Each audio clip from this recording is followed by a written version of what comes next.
السلام عليكم ورحمة الله وبركاته. الفاتحة. أعوذ بالله من الشيطان. الحمد لله رب العالمين. إياك نعبد وإياك نستعين. صراط الذين أنعمت عليهم.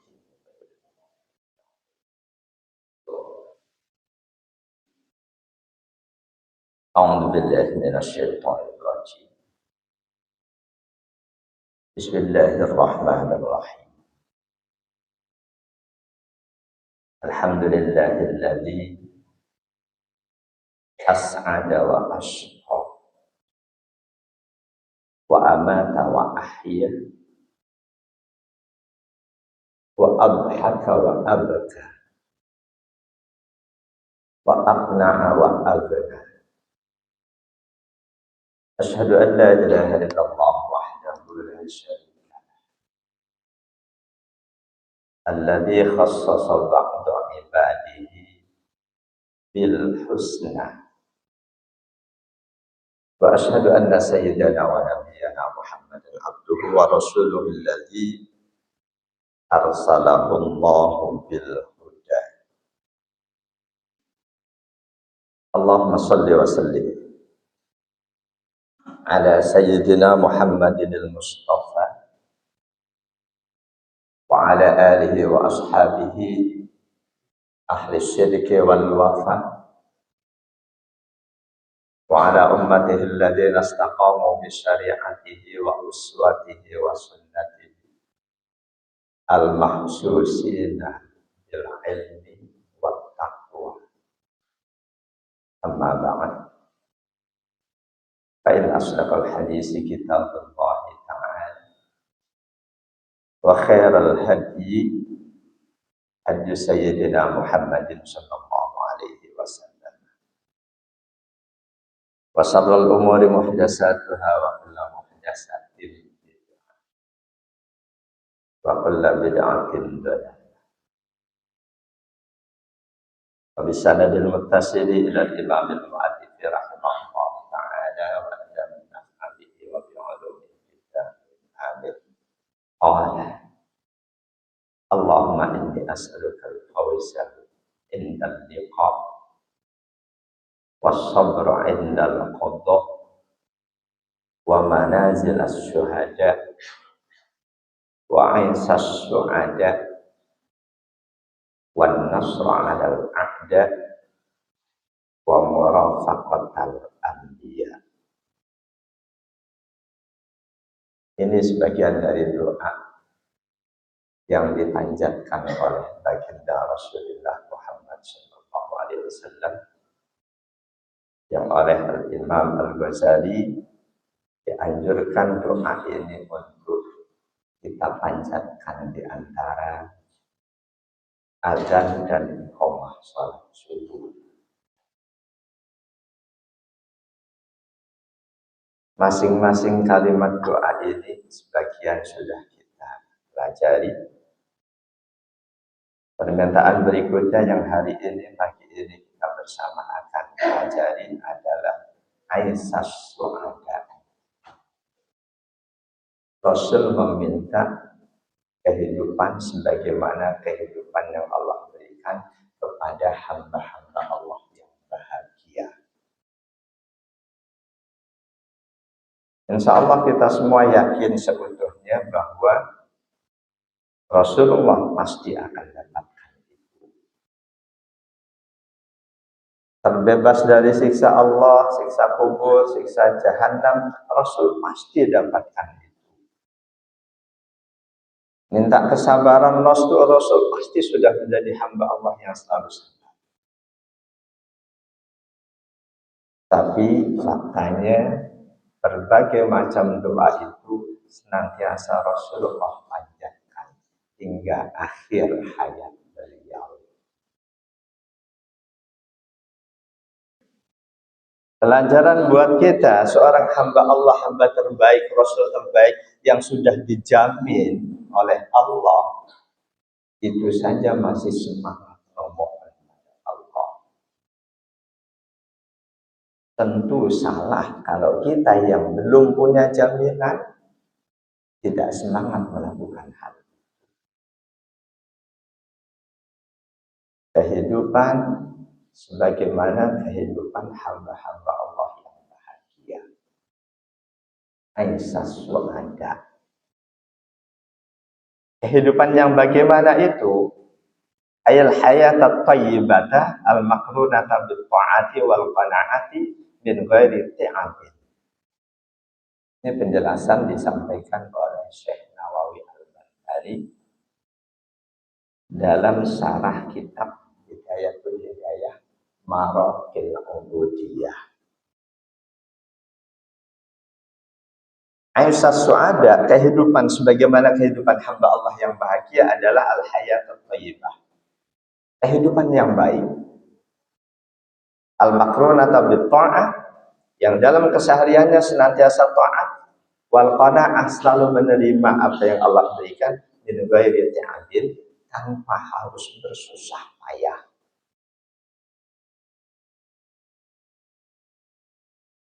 Rizki Allah berikan tanpa harus dia benar-benar banting tulang sampai tulangnya patah-patah, peras keringat sampai keringatnya habis. Tidak harus seperti itu. Ini bagian dari esas su'ada atau al-hayat. Rupanya Syekh Nawawi pun memberikan penjelasan itu. Beliau menukil kada fi syarhi syifa, ya, penjelasan dalam kitab Syarh Syifa.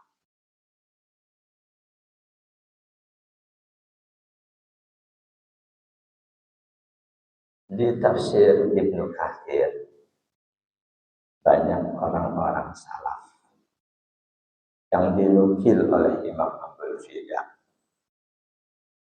Pandangan beliau-beliau baik dari kalangan sahabat tabi'in, tabi'ut tabi'in, pasti yang dimaksud dengan al-hayat at-thayyibah, kehidupan yang baik.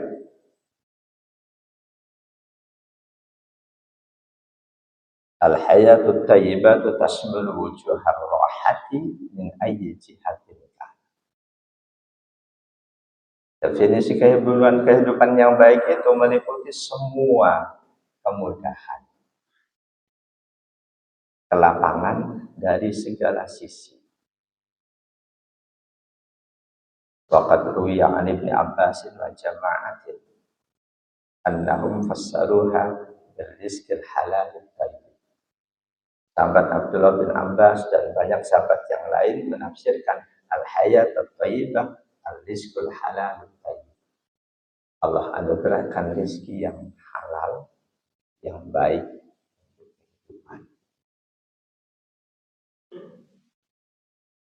Ali bin Abi Thalib radhiyallahu an menafsirkannya bil qanaah, sifat hidup yang selalu nompo menerima apapun yang Allah berikan, senantiasa mensyukurinya. Dikasih dikit syukur, terima, apalagi dikasih lebih dari sedikit. Tafsir itu pula yang diusung oleh sahabat Abdullah bin Abbas, Ikrimah, Wahab bin Munabbih, ulama tabi'in. Sahabat yang lain, Ali bin Abi Thalhah, menafsirkan al-hayat at-thayyibah annaha sa'adah, pokoknya hidup yang selalu dipenuhi rasa bahagia.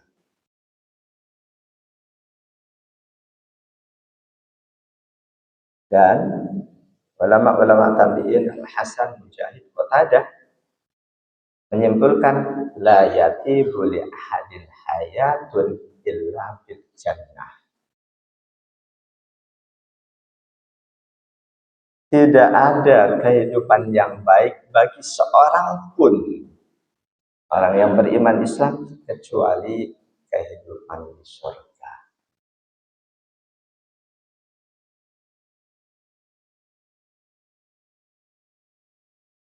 Abduhaq, salah satu ulama tabi'in mengatakan iyar rizqul halal wal ibadatu fid dunya.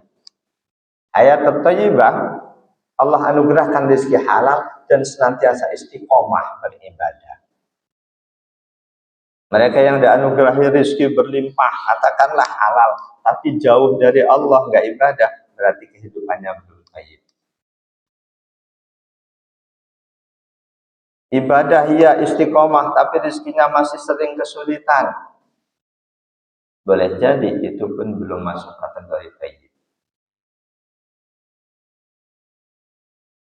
Dari semua yang dipelajari oleh Imam Ibnu Katsir, beliau simpulkan wasahihu annal hayata thayyibata tasbulu hadza kullihi. Tasbulu hadza kullah. Semua yang disebutkan tadi, definisi kehidupan yang baik dari para sahabat tabi'in dan lain-lain, semuanya itu bisa dirangkum dari satu. Itulah kehidupan yang baik. Dan kesimpulan beliau itu didasarkan hadis sahih riwayat Imam Ahmad dan Imam Muslim 2473. An Abdullah bin Amr bin al-As radhiyallahu anhu anna Rasulullah sallallahu alaihi wasallam. Dari sahabat Abdullah bin Amr bin As radhiyallahu anhu, bahwa sesungguhnya Rasulullah sallallahu alaihi wasallam bersabda, "Qad aflaha man aslama wa ruziqa kafafan wa qanna'ahu Allahu bima atahu." Sungguh berbahagia, beruntung siapapun orang yang diberi hidayah masuk Islam, lalu diberi rezeki cukup. Ini bahasa yang lebih simpel, rezeki cukup. Banyak belum tentu cukup.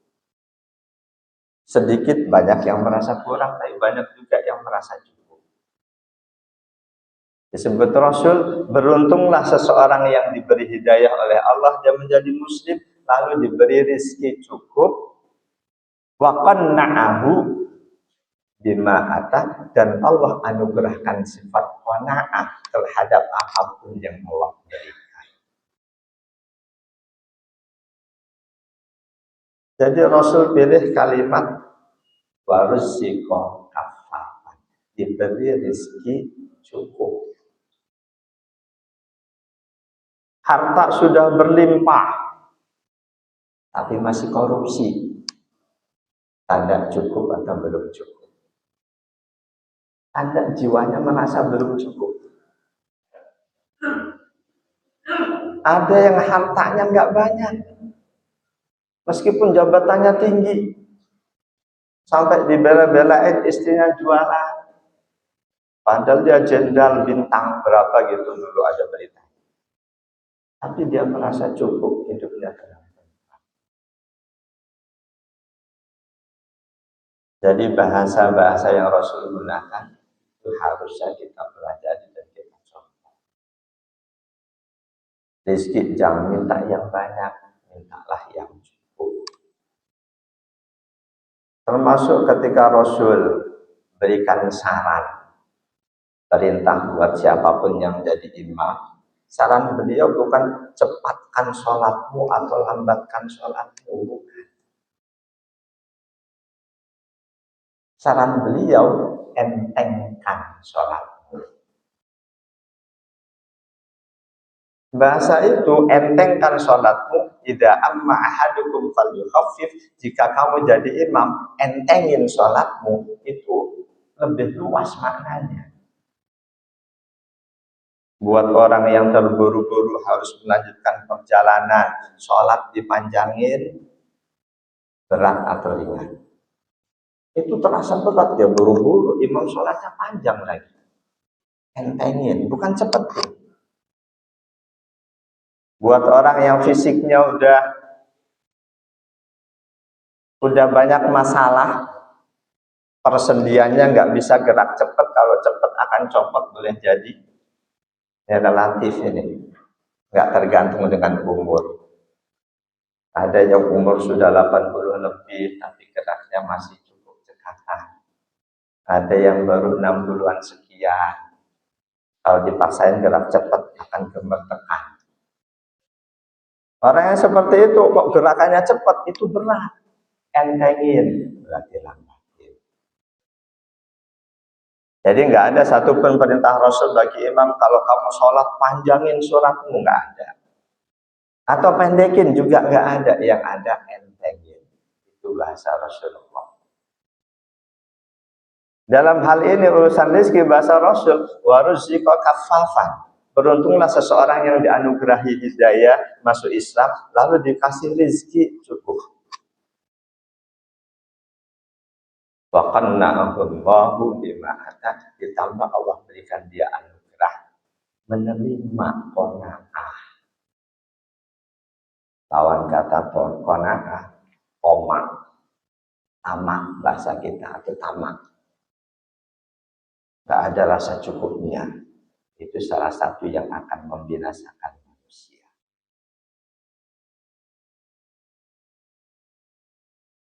Hadis barusan sejalan dengan hadis berikut lewat Imam Ahmad, At-Tirmidzi, An-Nasa'i, Ibnu Hibban. Hadisnya sahih. Cuma redaksinya saja yang berbeda. An Fadalah bin Ubaid radhiyallahu anhu. Dari Fadalah bin Ubaid radhiyallahu anhu. Anin Nabi sallallahu alaihi wasallam, dari Nabi sallallahu alaihi wasallam qala, beliau bersabda, tuba, kalau tadi aflaha, tuba liman hudiya lil Islam wa kana aisuhu kaffafan wa qana.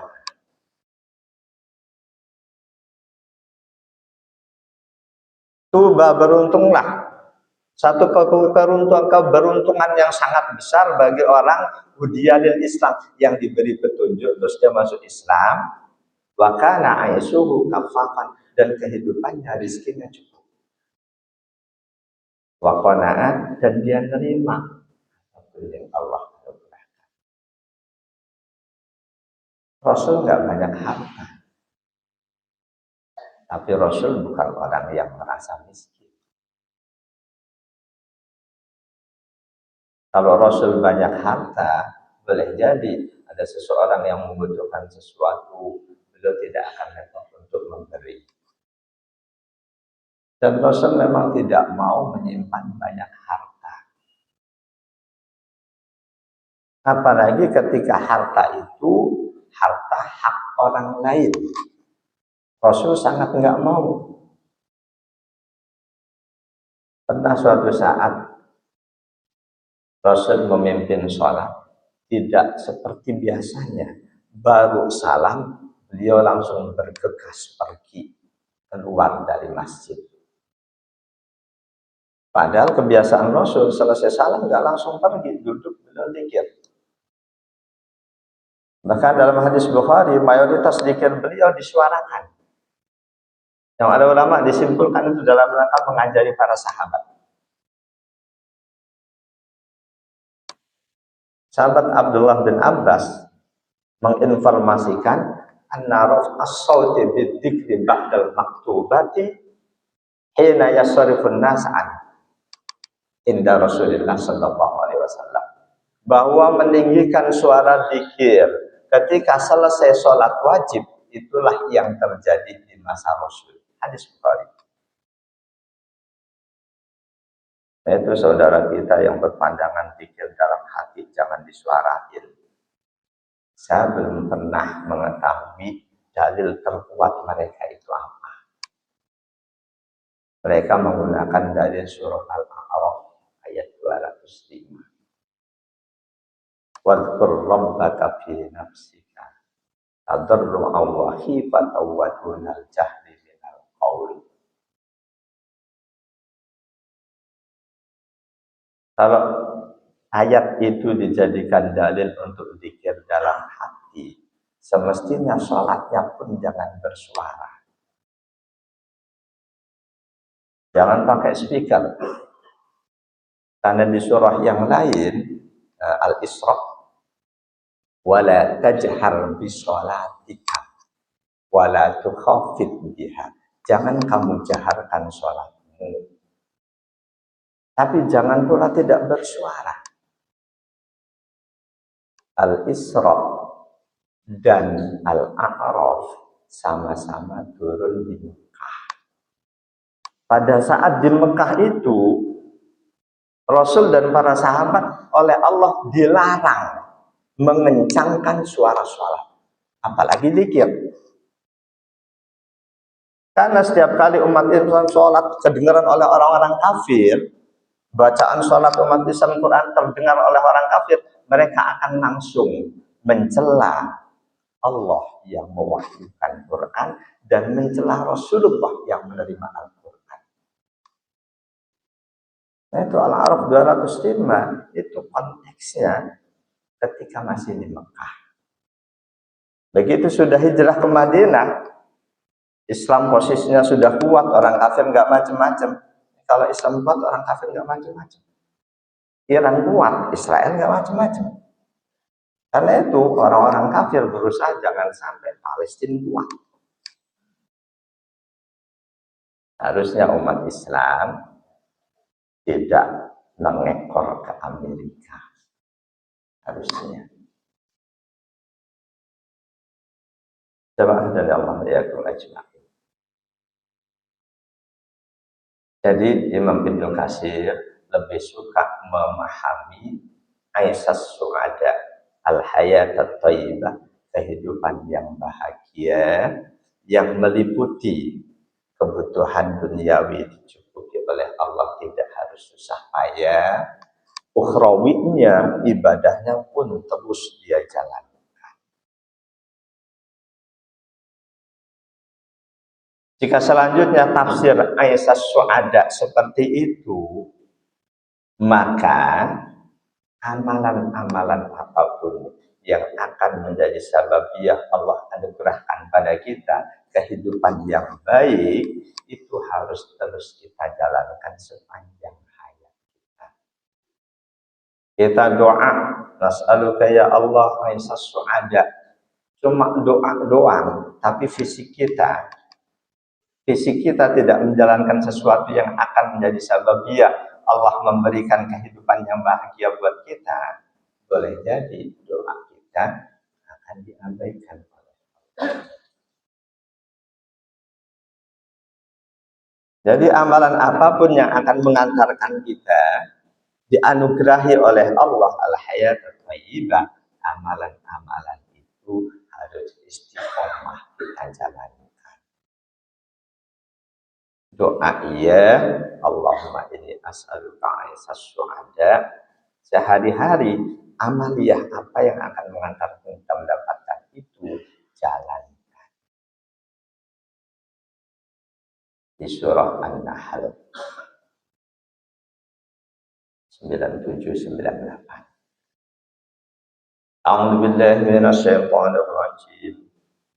Man 'amila shalihan min dzakarin aw unsa wa huwa mu'minun falanuhyiyannahu hayatan thayyibah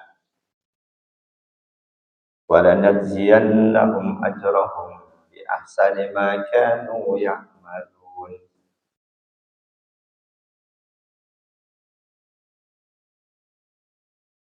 Fa idza qara'tal Qur'ana fasta'id billahi minasy syaithanir rajim. Siapa saja yang selalu beramal soleh, baik laki-laki ataupun wanita, dan dia sebagai orang yang beriman, amal soleh dia kerjakan karena tuntutan keimanannya. Janji Allah, falanuhyiyannahu hayatan thayyibah.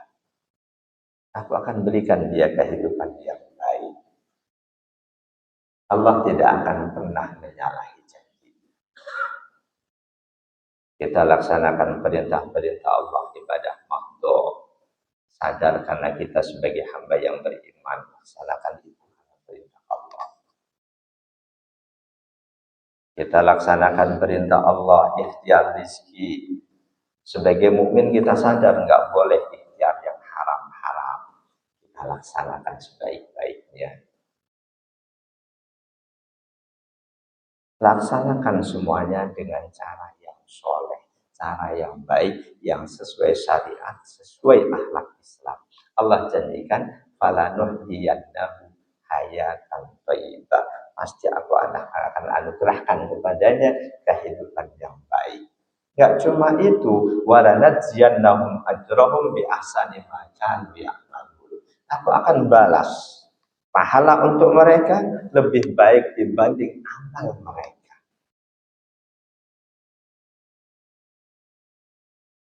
Juga tersiratkan di ayat berikutnya, faedah qara'al Quran, jika kamu selesai akan baca Quran, selesai baca Quran, fasta'in billah minasyaitonir rajim, selalu mohon perlindungan pada Allah dari godaan syaitan.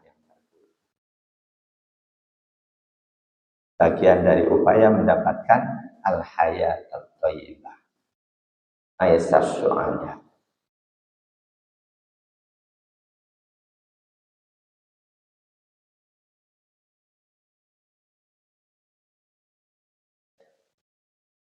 Ada satu hadis riwayat Ad-Dailah, atau lebih tepatnya asal sahabat. Diperselisihkan, ada menyatakan ini hadis mursal. An Hudayf bin Al-Haris qala, dari Hudayf bin Al-Haris beliau berkata, ya Mu'ad, kemungkinan ini Rasul yang menasihati sahabat Mu'ad radhiyallahu anhu. In aradta aisas su'ada, jika kamu menginginkan kehidupan sebagaimana kehidupan orang-orang yang bahagia. Wa mitatas syuhada, juga jika kamu menginginkan kematian sebagai hamba Allah yang mati syahid. Wan najata yaumal mahsyar, jika kamu menginginkan selamat di hari mahsyar nanti, hari kiamat. Wal amna yaumal khaufi, jika kamu menginginkan aman pada hari yang sangat menakutkan. Wan nura yaumal dhulumat, jika kamu menginginkan cahaya di hari yang sangat gelap gulita. Wan dhilla yaumal harur, jika kamu menginginkan naungan di hari yang sangat terik panas. Wan rayi yaumal atas, jika kamu menginginkan segar di hari yang sangat panas dahaga.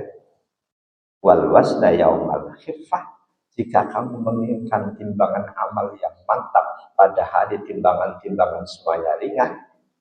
Wal huda yaumad dhalalah, jika kamu menginginkan petunjuk di hari yang penuh dengan kesesatan.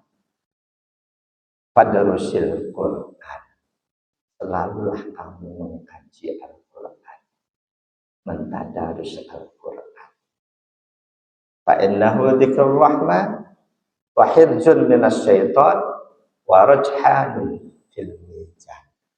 Sesungguhnya Quran itu pengingat Allah yang Maha Rahman, penjaga dari setan, dan memberatkan timbangan. Ini amalan lain yang siapapun kita mengharapkan aisas su'ada atau al-hayat at-thayyibah, amalan-amalan ini harus istiqomah. Wa'adani Allah ayakum ajma'in. Lanjutan doa Rasul, wan nasru 'alal a'da. Aku mohon padamu ya Allah pertolongan dalam menghadapi musuh.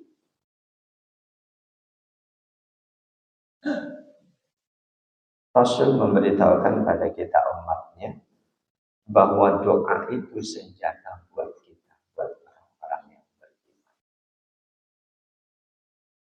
Allah lebih suka ketika hambanya banyak meminta. Berbeda dengan makhluk Allah, manusia sekaya apapun ketika diminta terus, pada akhirnya dia tidak akan suka. Wan nasru 'alal a'da.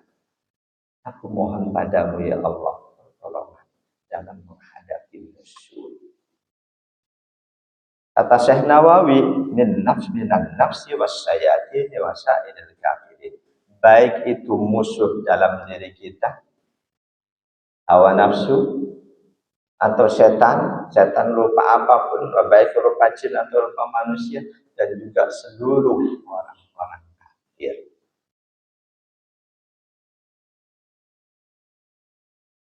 Ketika seorang hamba selalu memohon pertolongan pada Allah, hal itu menunjukkan bahwa dia hamba yang sadar bahwa la haula wala quwata illa billah. Dia tidak punya daya apapun, tidak punya kekuatan apapun. Bahkan sekedar menghadapi musuh yang ringan. Seseorang yang selalu minta pada Allah menunjukkan dia orang yang sadar bahwa dia bukan siapa-siapa.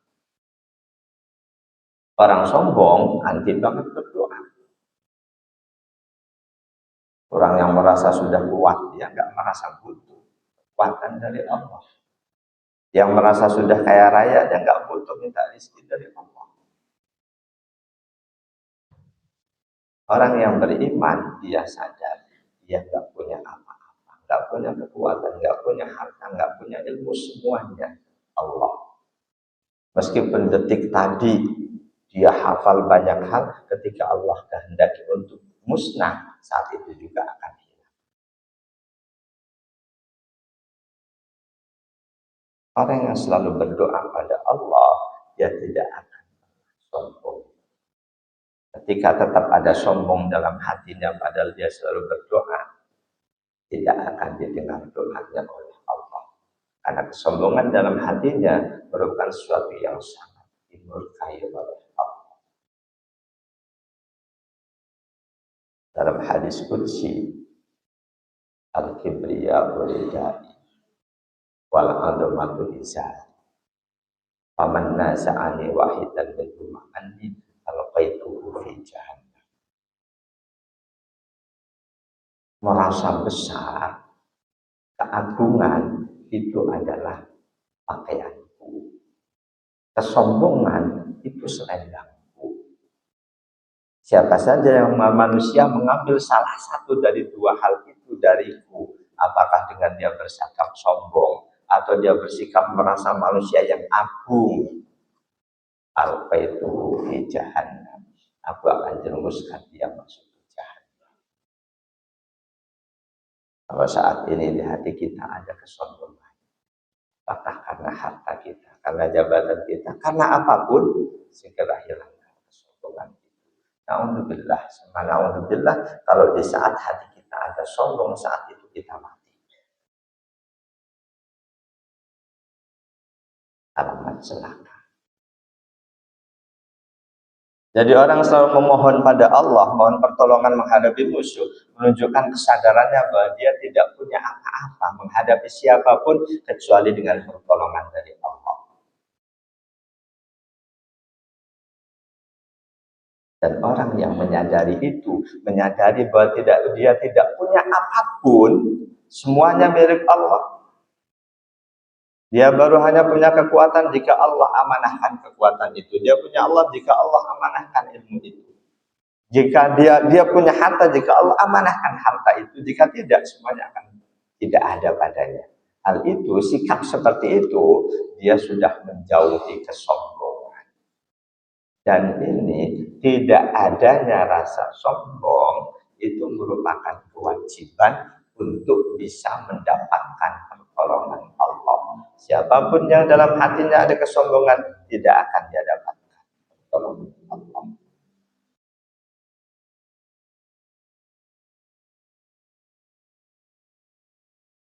Cukup buat kita pelajaran penting hal yang terjadi pada sahabat-sahabat Nabi di peristiwa perang Hunain.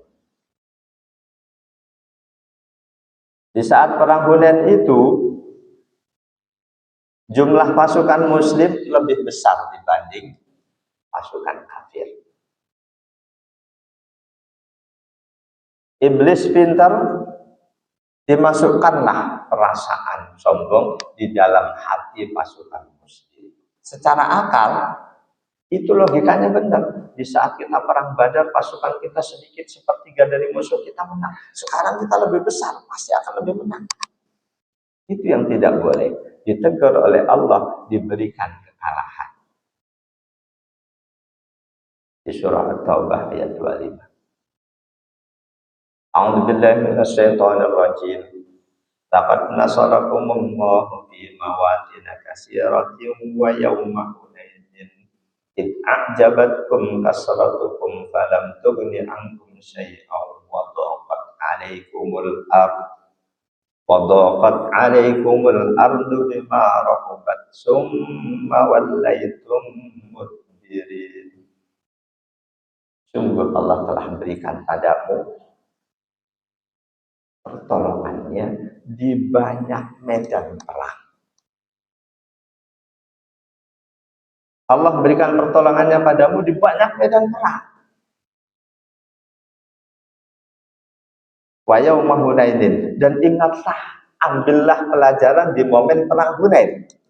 Id a'jabatkum kasratukum, ketika jumlah pasukanmu yang demikian besar, lebih besar dibanding pasukan musuh, kamu merasa ujub, merasa bangga dengan pasukan lebih banyak kecil, lupa dengan nasrun minallah, pertolongan Allah. Selama ini menang seolah-olah karena mereka hebat.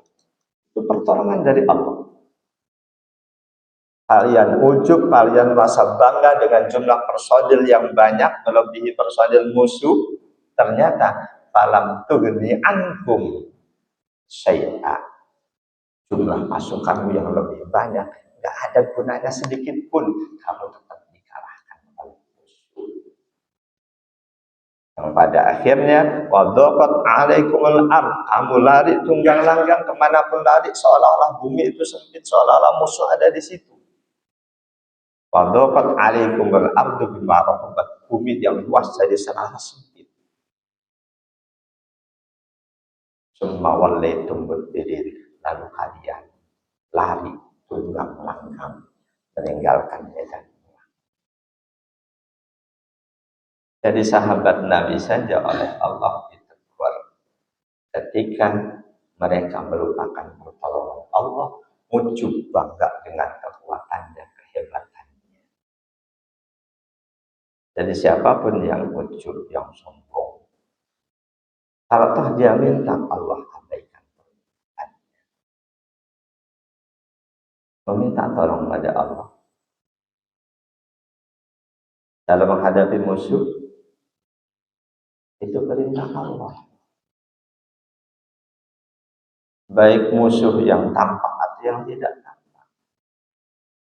Yang tidak tampak jin. Al-A'raf 200. Wa imma yang zawannaka minas syaitani nasbun fasta'id billah innahu sami'un 'alim. Jika setan memasukkan bujuk rayunya kepadamu dengan satu tipuan, fasta'id billah, mohonlah perlindungan, perintah, mohonlah perlindungan kepada Allah. Dan siapapun yang sudah mendapatkan pertolongan dari Allah, pasti tidak akan pernah bisa dikalahkan oleh siapapun. Palestina walaupun senjatanya jauh dibanding Israel, laknatullah, ketika Allah berikan pertolongannya pasti. Kalau saat ini banyak saudara kita Palestina gugur, boleh saja Allah hendaki mereka untuk mati syahid. Tapi jangan lantas sikap kita, ya biarin aja deh saudara kita di Palestina mati syahid semuanya, kita nggak doain. Itu salah. Allah perintahkan kita untuk mendoakan, Rasulullah perintahkan, Rasulullah contohkan. Ketika kita sudah rutin doakan, kok masih saja saudara kita di Palestina berguguran, banyak yang wafat mati syahid. Jangan lantas, doaku nggak dikabulkan oleh Allah. Boleh jadi Allah akan bagi mereka untuk syahid. Tugas kita mendoakan mereka. Jadi siapapun yang diberi pertolongan oleh Allah tidak akan pernah dikalahkan oleh siapapun. Yakin dan pasti. Ali Imran 160. Iyang suruh Allah pada ghalibalakum wa iyahdulukum faman dalladhi yang suruhum min ba'di wa 'ala Allahi falyatawakkalul mu'minun. Yang surkumullah, jika Allah berikan pertolongan kepada kalian, fala ghaliba lakum, enggak ada satu pun yang sanggup mengalahkan kalian. Pasti. Wa iyahdulkum, sebaliknya jika kalian dihinakan oleh Allah, dibiarkan kalah oleh Allah, faman dzalladzi yang surkum, siapa yang bisa menolong kalian selain Allah? Wa 'alallahi falyatawakkalul mu'minun. Siapapun mukmin harusnya selalu berserah diri pada Allah. Ini syarat lain supaya doa dikabulkan. Tawakal kita harus mantap, berserah diri pada Allah.